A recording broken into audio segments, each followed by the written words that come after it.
Ministria e Financave mban peng ligjin për rivlerësimin e pasurive të paluajtshme duke bllokuar transaksionet për mijëra qytetarë që presin të shesin pronat e tyre apo të blejnë të tjera. Kjo e premte ishte afati i fundit ligjor për nxjerrjen e udhëzimit, por ekspertët thonë se kjo ministri nuk ka ndërmarrë asnjë hap duke ngrirë tregun e shitblerjeve. Ndërkohë, shoqata e ndërmjetësuesve ngre alarmin se vonesa po rrit informalitetin dhe po i kushton arkës së shtetit rreth 50 milion euro.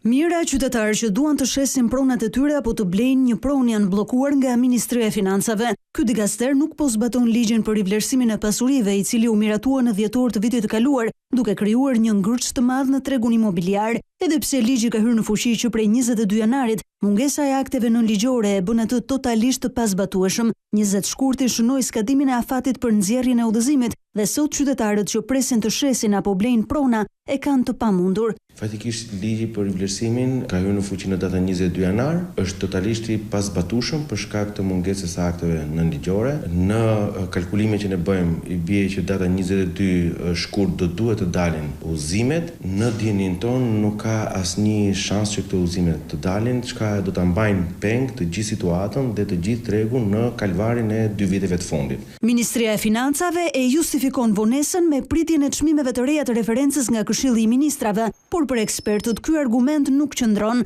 Pasojat sipas tyre janë të rënda pasi tregu është kurrur me gati 40%, ndërsa mijëra familje që kanë marrë kredi apo kanë lidhur kontrata porosie nuk po finalizojnë dot strehimin e tyre. Bara kryesore bie mbi kurrizën e qytetarëve. Tregu do duhet të jetë në një tkurrje 30 deri në 40%, por praktikisht aktorët tregojnë që transaksionet kanë ngrirë, që nga fatikisht që nga viti 2025 edhe deri në ditën e sotme do të kenë të pamundur për të strehuar qytetarët të cilët tashmë kanë rezervuar shtëpitë e tyre, po themi kanë në rënd dakord me shitsin, janë në pritje procesi rivlerësimit që po flasim për rreth 6000 kontrata. Kushdo i cili ka një kredit miratuar dhe duhet se s'bën ta blej pronën, do duhet të pagojë një barë më të madhe fiskale, do detyrohen të shkojnë në informalitet. Dhe informaliteti nuk është në interes as të sektorit ton, as të qytetarit, po edhe as të vetë qeverisë. Përveç bllokimit të transaksioneve, papërgjegjshmëria institucionale e Ministrisë së Financave po i shkakton një dëm të madh edhe buxhetit të shtetit, teksa qytetarët presin udhëzimin për të paguar detyrimet me tarifën e re,